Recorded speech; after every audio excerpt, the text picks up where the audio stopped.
In a world of podcasts, one rises in the night to destroy them all. The elder god in an ocean of noise, the Cthulhu of the airwaves. This is Spoiler Country.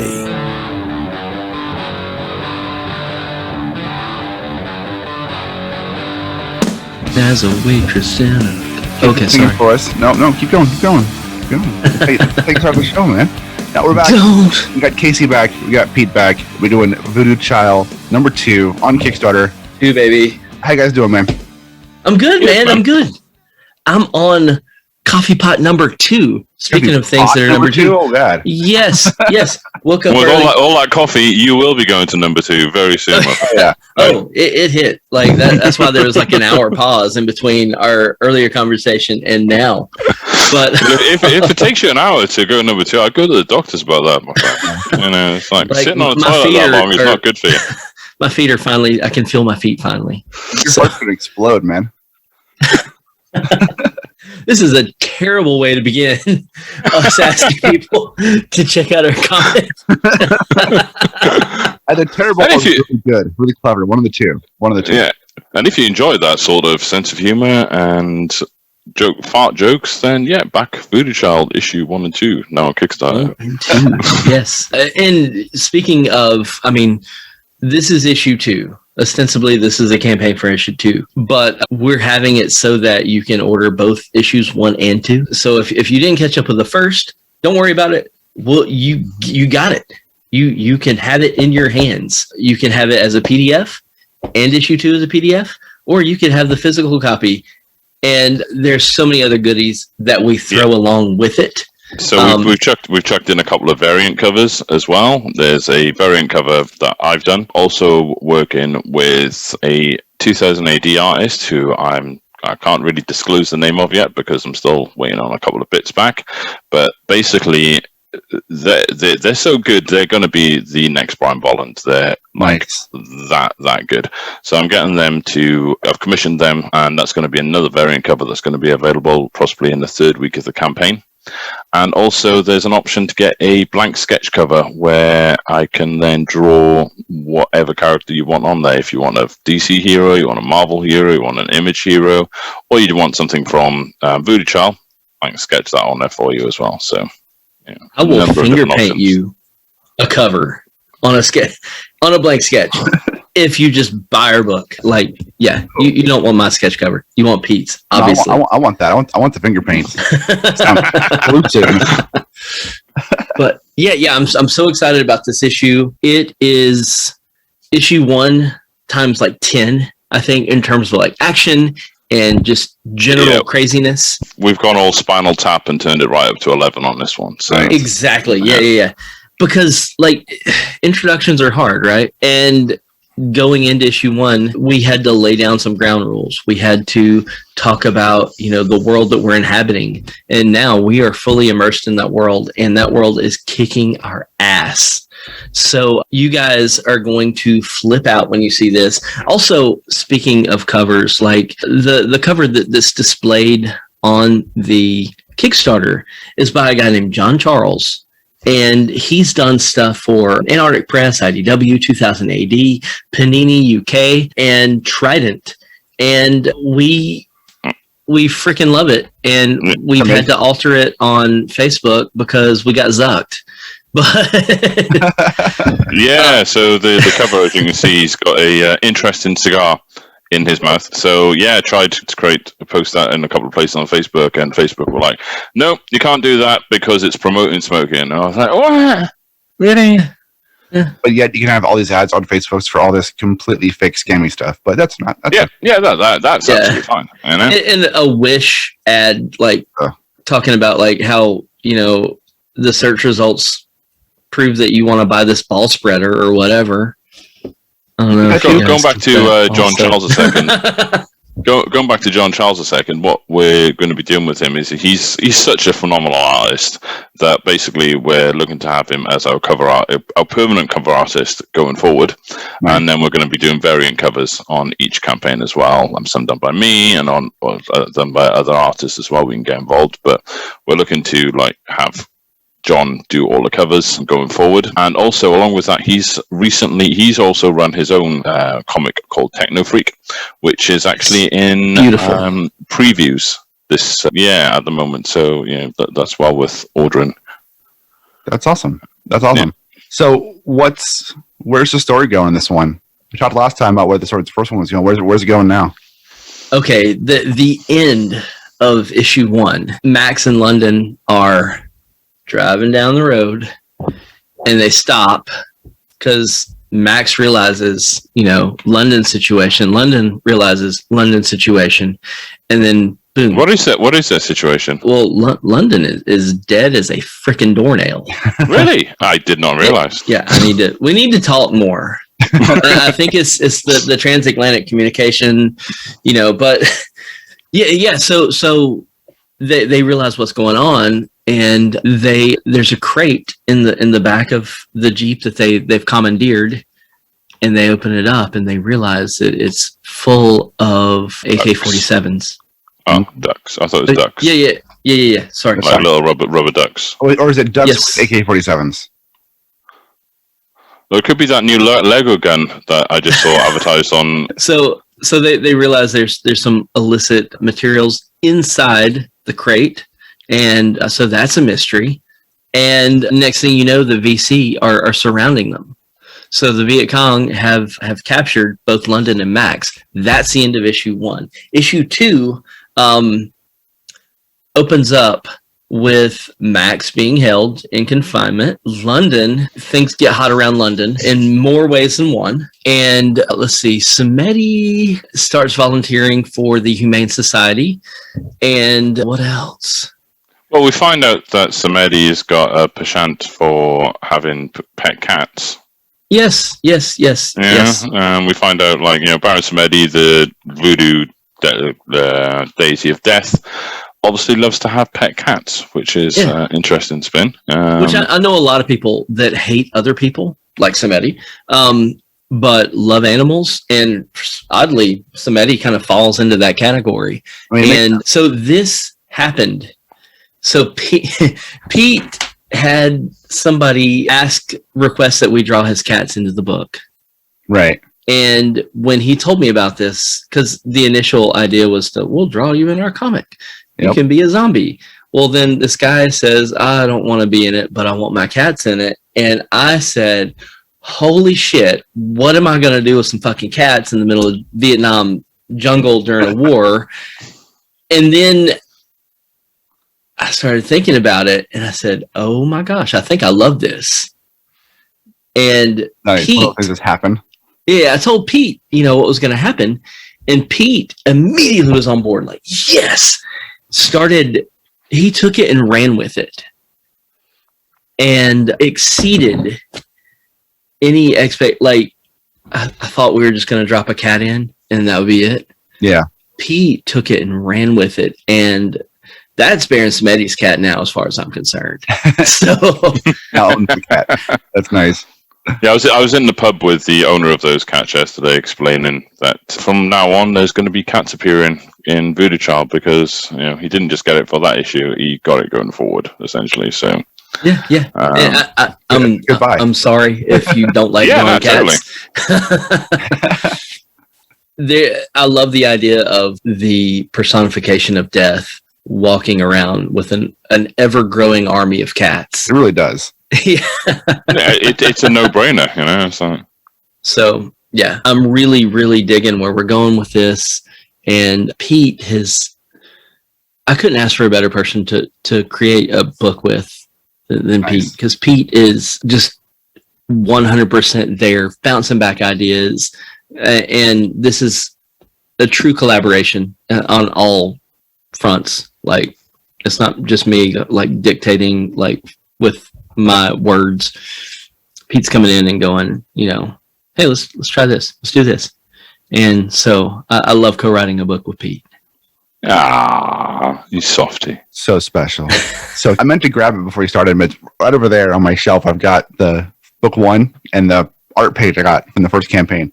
And the art page is so clean. I love it. The lines are so clean on it. It's so cool to look at how the art comes, how it goes from original art to finalized art in the book. You know, I love having pages from books because you can compare like parts like, you know, what did they clean up digitally? What did they fix? You know, what translated? How did it translate? And it's beautiful. I have it sitting over there in my stack of artwork from books.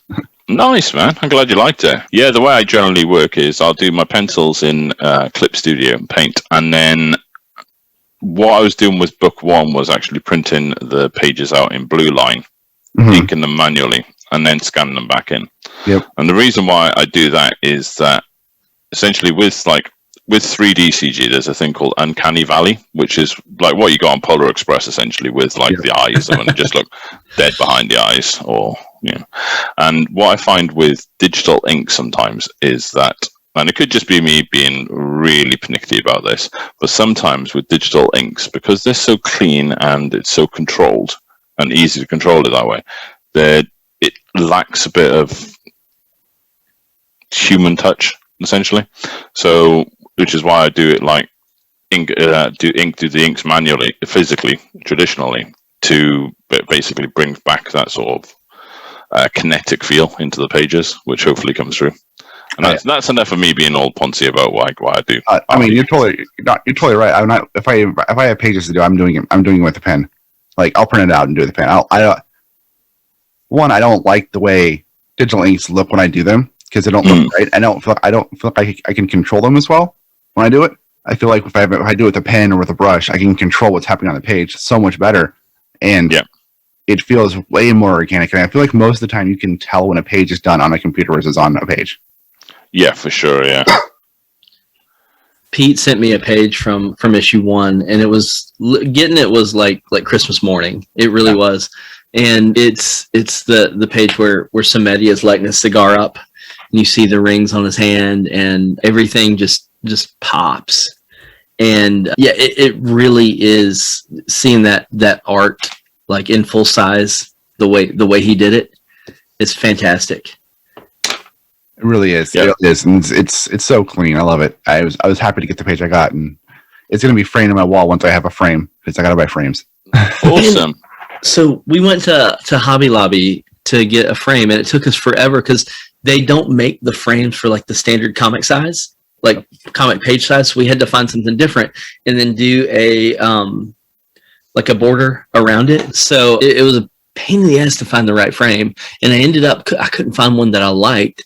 So we got one and aged it and put some crackly paint on it. Yeah. So it looks good. Nice. They have if you want a cheap frame that'll probably ruin your artwork, Walmart has $5 11x17 frames you can put a page into. I'll do that sometimes for like prints, like 11x17 prints, but Walmart has in their art section, they have their little plastic prints that just hold the exact size of a comic page.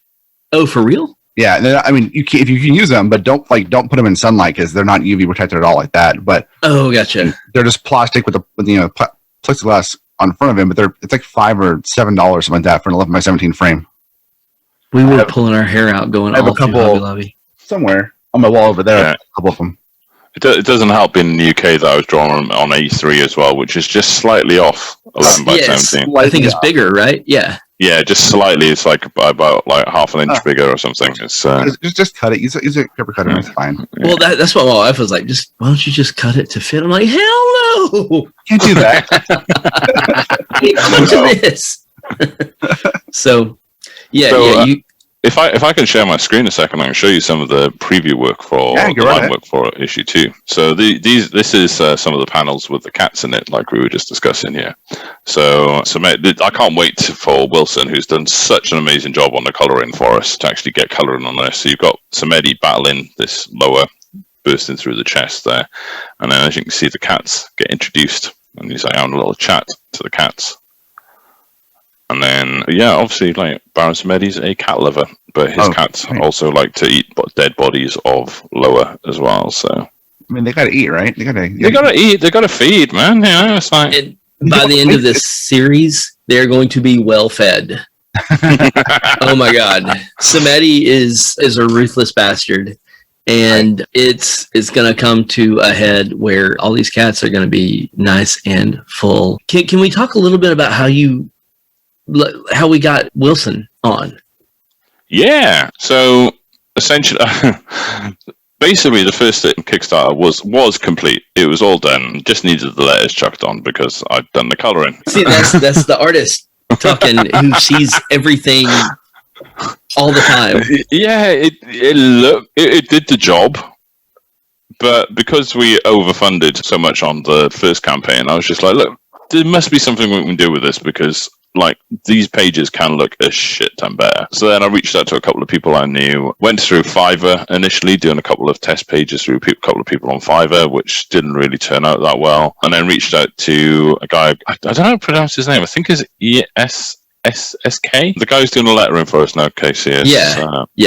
ESK is an Australian dude who was a letterer, and I was like, "No, do you know any colorists?" And he introduced me to Wilson. So I gave Wilson some test page, and I was just like, "That's exactly what I was going for." So he understood exactly off the bat what we were going for, which was amazing. So and much. He's like done if you've seen such issue a good one, job. pops. The colors in issue one are amazing. The colors in this one look just as good. I mean, yeah. Not to discredit your color in there, man, but having him come in and color over top of your line work made the book pop that extra nuisance needed. Yeah, it just brought that extra level to it, you know. And this issue as well, we've also brought on board a new letterer, and sadly, the reason why we've had to do that is that our original letterer, Balto 1, had some issues and sadly passed away a couple of months back. So, you know, We'll miss working with him. We'll miss working with him. He's a top dude. He totally encouraged me when I was coming up and like learning a couple of things about like creating comics and like knowing how to speak to people about comics rather than just being like, oh, this is my art. But yeah, he was a top dude. But yeah, if anyone's listening that does have problems, people are always out there willing to listen. So reach out and talk to people.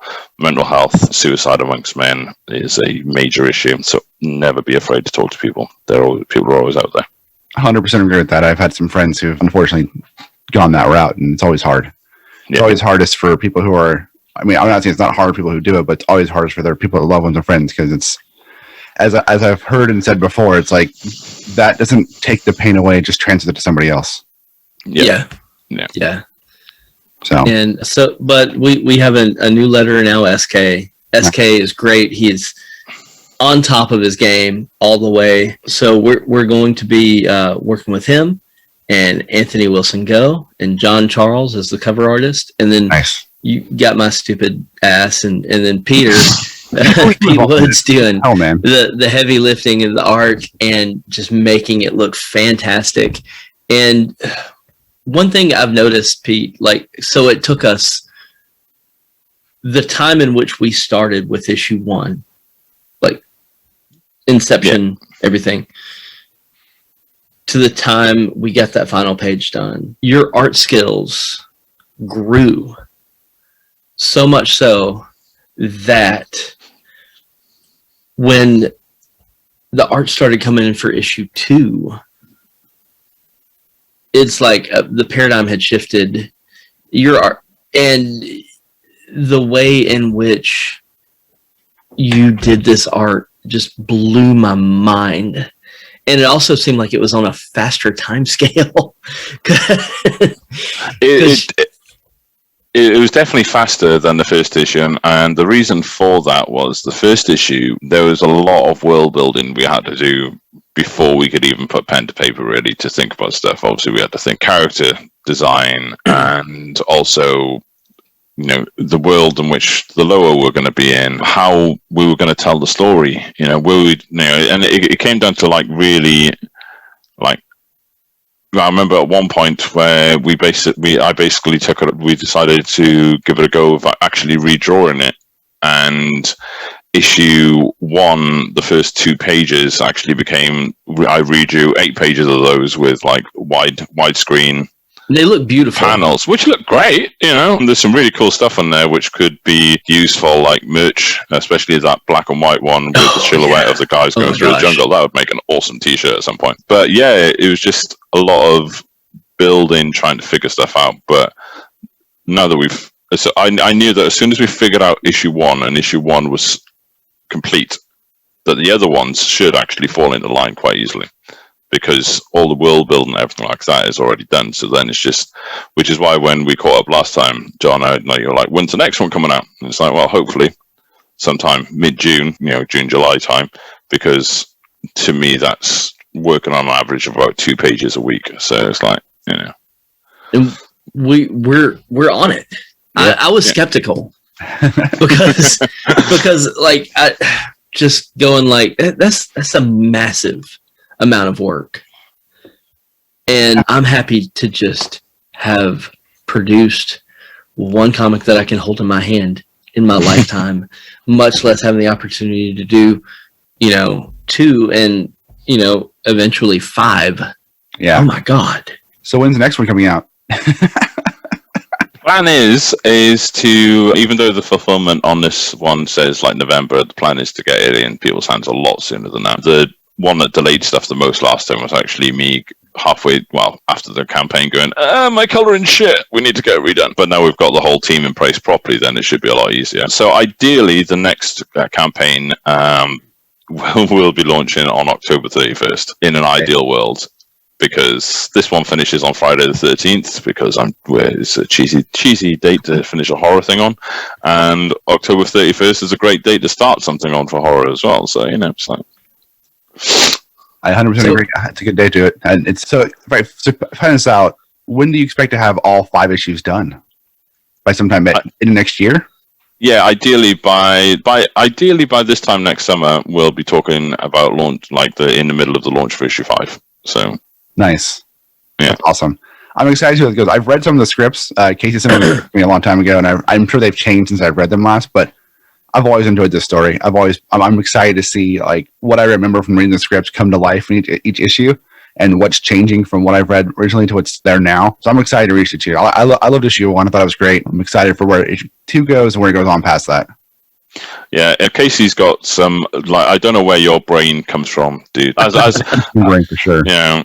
I'm sure it's like a cathartic sort of experience trying to write this stuff down as well, but it's okay. I can be your psychological. I think it's just all the paint chips I ate as a kid. Writing is like supreme, man. It's like it's great to work with you, and it's great that you're so willing to like be open for change as well. It is a collaborative experience, and that's the best way the comics work. So every time he suggested something like, "Hey, can we try this?" It's better than the initial idea I had. Like this morning we were talking about issue 3. Yeah. And I told him what I had, and he told me what he was thinking. And I was like, oh, then I can cut like all this crap out, insert some more action. Issue 3, like issue 2 is fucking baller. Right. Issue 3, you're gonna shit your pants. Like, there's no way that you're not gonna love issue 3. So issue 2, oh my god, I can't wait for you guys to read it. If you enjoyed issue 1, you're going to lose your mind at issue 1. Issue 2 rather. So issue 1. If you did miss out on issue 1, fear not, because the Kickstarter. You can catch up on issue 1 and 2. We've also I'm yet to update the page, but I've put it in today's update. I announced some milestones as well. So the first 2 milestones we've got at the moment, we've got 63 backers on the page. As soon as we get to 80, there's going to be a whole. Actually, in the time that we've been talking, we're over halfway now. Yay! So as soon as we get to 80 backers, we're releasing a set of postcards which are going to be different to the issue 1 postcards, and every backer, if you've backed physically, regardless if you've backed just the comic by itself or higher up the tier, to show our appreciation, everyone's going to be getting some of those. And then as soon as we hit 2,000, then we're going to be adding an extra 4 pages to the book, and then we can put our thinking caps on and think of what we can do just to push that a little bit. 4 pages of story or 4 pages of extra content? 4 pages of story. 4 pages of story. Yeah. So I had written out this thing, and I knew I was going over, but also I was like, maybe we can do this, maybe. And Pete basically showed me like, we can end here and it's a satisfying ending. This right here ends it on such a note that is such that it makes you want to immediately get to issue 3, because you're just oh shit, the shit has officially hit the fan. But there's some other stuff that I was going to wrap up in issue 2. Yeah, there's some other teaser plots that we could feed in that just adds that extra level of story to it and feeds into issue 3 as well. The book's not, now, by the way. The book isn't going to lose anything if we don't get to that, but obviously if we don't get to £2,000 anyway, we're not going to be doing the book through Kickstarter at this time. Obviously, it's the second campaign that me and Casey have run, and it's the goal is significantly higher than our first goal amount. And the fact that we're the first weekend in and we're storming it is great. But I do know that the dead zone is coming. And for those who aren't aware of ever run a Kickstarter, John, I know you may have come across this with the Ain's anthology, but essentially you'll be going along all nicely, and then everything will just drop off for a good 10 days. Yep, the midsection is always the hardest. Yeah. It makes me think of the Rime of the Ancient Mariner, where there's no wind and no waves. You're just adrift. Luckily, we didn't experience that with the first one. And then at the end, a load of stuff comes again, which is great.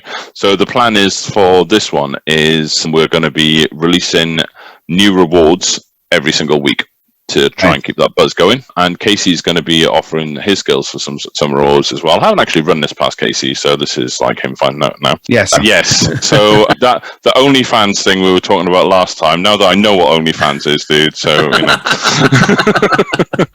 So funny. He's in case about OnlyFans on the podcast, too.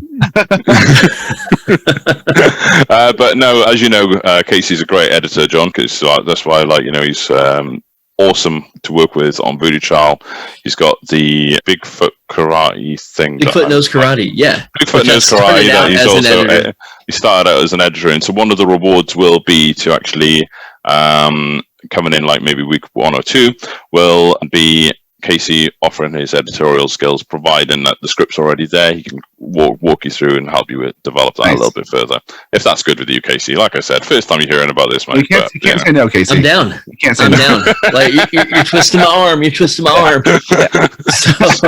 And then one of the other ones will be me offering my skills to actually draw a cover for your comic as well. So nice. Which, awesome. I mean, come on. Who wouldn't want that? That's amazing. So, one thing that I love doing, I met Pete through the Comic Jam. The Comic Jam is an online workshop that anybody can join, provided they don't sit around on their ass. Provided they're not jerks also. Yeah. I make sure that it is a solid community, that people aren't negative, that people aren't awful people. We don't deal with certain cliques of comic people that are assholes, and we don't deal with anything that rhymes with hate. So or late comics late or which is perfectly perfect description. Yeah, so we don't deal with that shit. But I joined this group 2017.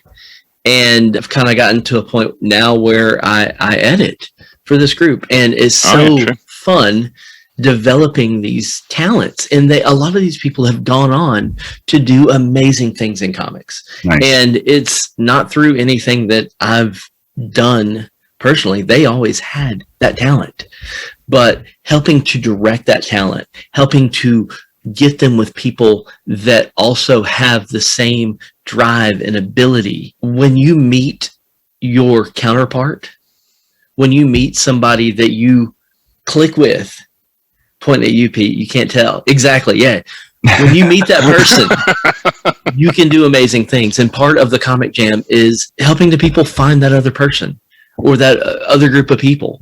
And all these people are top notch in terms of being good people. Some of them are just starting out. Some of them are just learning what their strengths are as artists, as writers. And we develop that talent and make shit happen. These sort of workshops as well, that's what I think of them. I think of them as weekly workshops, to be fair. Yeah. Like that sort of stuff some people would actually charge a premium for. They'd be like, you can join this club for like $10 a month, etc. That's some people. Some people would actually do that though. You know, they'd go, you know, because there's a lot of time that goes into organizing that sort of thing as well. And some people would go like, you know, that's easily $10, $5 a month, whatever. But the fact that you guys run that for free is phenomenal. You know, and it's just to me, it's like, you know, that's the reason why I was like, I want to work with this dude, because like he's got his head screwed on the right way when it comes to thinking about comics and what can be done with comics and, you know, small press, and, you know, the fact that, you know, you can be altruistic with comics and out there to help people. And, you know, I love the comic. If I had a hat on, I would take it off to you. So, yeah. I've done a couple pages for that for Comic Jam, and one of them never got finished that I wrote that I'm kind of sad about, which was my King Kong versus Godzilla rap battle. But it got half drawn and I didn't finish it. But Casey and I did one about robot lube product. Just as the sound, but no, it's a lot of fun, man. I wish I had time to do more with the Comic Jam, because I love the concept. I love the concept of you know, just the sheer randomness of, all right, we're doing this week, pair up, make something happen, and it's a lot of fun. The one I'm saying, a lot of fun. A lot of the topics, I'm like, I want to do these, but I just haven't had the time to do them. But I love seeing the products that come out of people. I love doing the Comic Jam, and recently a guy named Kevin Lentz, who has lettered with the Comic Jam for the longest, has started helping me with more of like the background stuff and organization and stuff. He is a great organizer where I am writing a note on the back of a cocktail napkin and then leaving that note in my pants and washing those pants and then seeing it and wondering, like, what the hell was I trying to get across? That's not a metaphor. That's as an example of this. This is what I had at hand from when mine and Casey's meeting earlier today about issue 3, and I was making notes. This is Casey. So yeah, that's that page. That's. I was like, good man. We got there and it works. Love you, Pete. But yeah. So doing the stuff with the Comic Jam is what ultimately led me to meeting up with Pete Woods, and Pete has been phenomenal just as a friend. Not even mentioning like his artistic style and what he brings to the table on the book. But yeah, nice. So when you make comics with friends, it pays dividends. Oh yeah, it's so much fun. I feel the same way. I've loved watching your guys's and come from, you know, where I first read the script to where it is now, and seeing how, you know, how it's become like this. It's this huge collaboration. It's like you can't have one without the other, which is awesome to see. Yeah.